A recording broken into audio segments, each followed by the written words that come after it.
So before I get started with this video, I would like to announce that I have created a second channel. Now, what I will be doing on this channel is doing recaps of every single game. So that means from now until the end of the playoffs, I will be uploading content daily, and there are a lot of games tomorrow, so you do not want to miss my instant reaction. The name of the channel is also called If I Must. You know, a nice little clever thing I threw out there. But without further ado, let's just get started with this video. One last time, don't forget to subscribe to If I Must. Link is in the description box down below.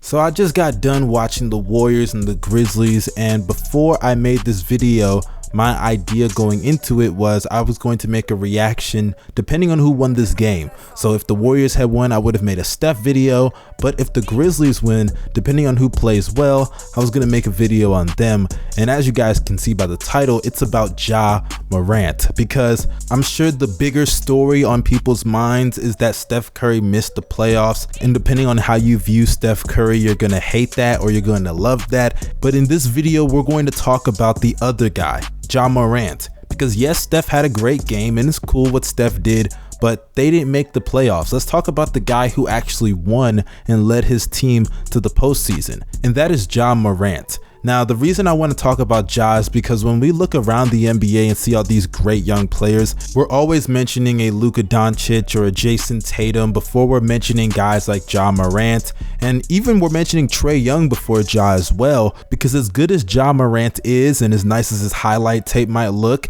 he's not a top 10 point guard. He's not on that level yet. But despite that, over the last 2 seasons, he's led the Grizzlies to overachieve, because I remember in his rookie year, a lot of people, myself included, didn't even think the Grizzlies would make the playoffs. We thought they would be a lottery team. And sure, the Grizzlies did not make the playoffs, but it literally came to the last game of the play-in tournament in the bubble. A game that they didn't even have Jaren Jackson, I might add. And also, they were the 8th seed before the bubble even happened. But then you move on to what has happened this year, and Ja Morant has done the exact same thing times 10.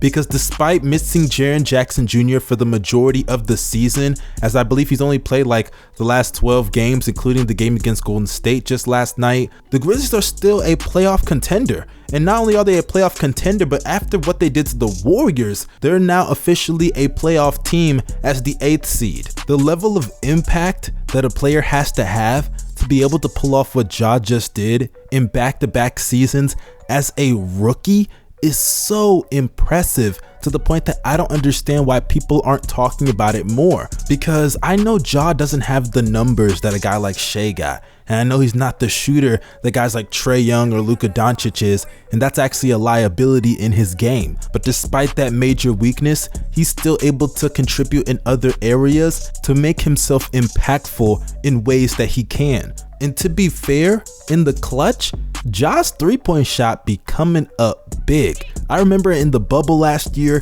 he shot 50% from 3 and showed up big in that game with 35 points along with 8 assists and 4 rebounds. And then just last night, he knocked down 5 3-pointers. And sure, I get it, they do leave him open and they dare him to shoot those shots, but nonetheless, you gotta make them, right? And he did so in high-pressured situations back-to-back years. The first year he came up short, but it was to Damian Lillard in the bubble. And this year against Steph Curry, he may not have outdueled him per se, but he kept up with him and dropped over 30 plus, hitting shots that people let him shoot, and he stepped up to the plate and answered the call. And mind you, this guy is only 21 years old, and he has done this in his sophomore season.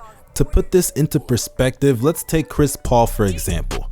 Yes, Chris Paul is a better shooter, and I would even say a better defender, but his intangibles and leadership combined with what he does on the court lifts the team to a new level. And that's what Ja Morant is. He's a clear leader, and he uplifts his team to be better than they actually are. He's somebody that actually makes his teammates better. He isn't the shooter that a lot of guys are. He isn't the playmaker or shot creator that a lot of guys are, but he has great vision. His approach to the game is amazing. You can tell he plays with confidence, and despite that, he's still a very athletic player that can get to the basket and draw contact, and if that doesn't work and he settles for the three-point shot, he's a young guy and will get better, as a lot of players do in their careers. He may not be a Steph Curry from 3 one day, but being a 35-36% three-point shooter is not out of the realm of possibility, and games like last night are a clear indication why.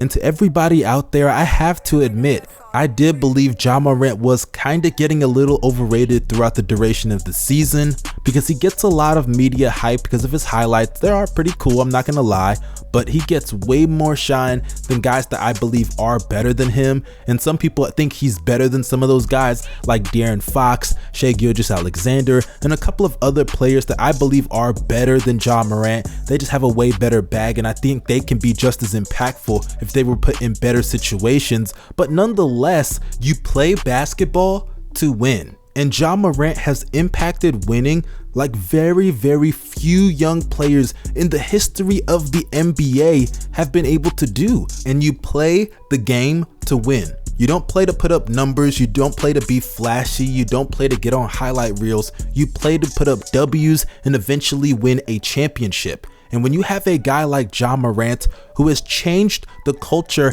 in Memphis, because let's not forget, Memphis used to be kind of boring back in the day with Marc Gasol post-ups, Zach Randolph, the little face-up games every now and then, and Mike Conley, Tony Allen, I remember OJ Mayo. I remember that squad of Memphis. They were nice. They even got to a conference finals. I'm not trying to say that era was bad, because as somebody that grew up even seeing that era, I kind of miss it to a certain extent.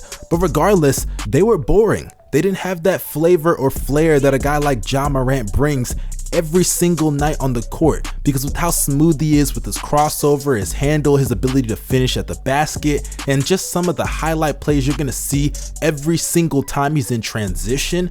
I mean, a city like Memphis could use that. They haven't had that in what feels like forever. Hell, they may have never had that throughout their franchise's history, if I remember correctly. And Ja Morant has changed the culture, and very few young players in the history of basketball can do stuff like that. We've seen LeBron James do that in Cleveland, and another example is just look at what LaMelo Ball is doing over there in Charlotte, giving them new life and energy that they've never had before, probably in the history of that organization. And Ja's doing that right now. And to all the people out there saying that Ja just got lucky with his game, knocking down 5 threes is not something he can replicate, especially on a consistent basis. And even though they made the playoffs, they're still the 8th seed, and they're gonna get swept more than likely by the Utah Jazz. To all of those people that have something negative to say, you need to understand this guy is a sophomore, and this team is very young. I believe they are the youngest team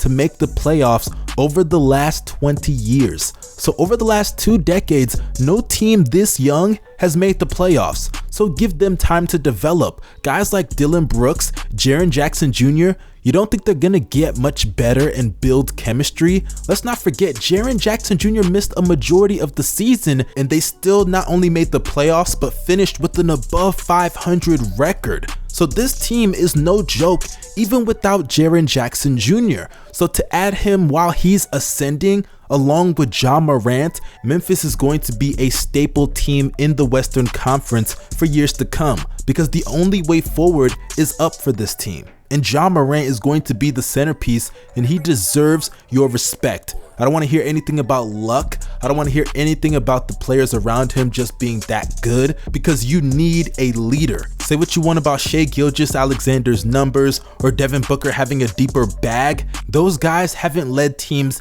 anywhere. Meanwhile, you have a guy like Ja Morant. In back-to-back years, this man went toe-to-toe with Damian Lillard and Steph Curry in do-or-die situations and came up big for his team. It takes a special kind of player with certain levels of intangibles to be able to pull that off, and Ja Morant is that guy. But if you disagree with anything I said in this video, let me know down below in the comment section, and I will respond and interact with as many people as possible. Do not forget to drop a like on this video, as it does help me out with the algorithm, and follow me on social media All those links are down below in the description box. Also, do not forget to check out the Nothing But Action podcast. The link is also down below in the description box, and we will be doing an episode later today, so stay tuned for that. But without further ado, y'all stay safe and have a great day. This is your Mustard signing out. Peace.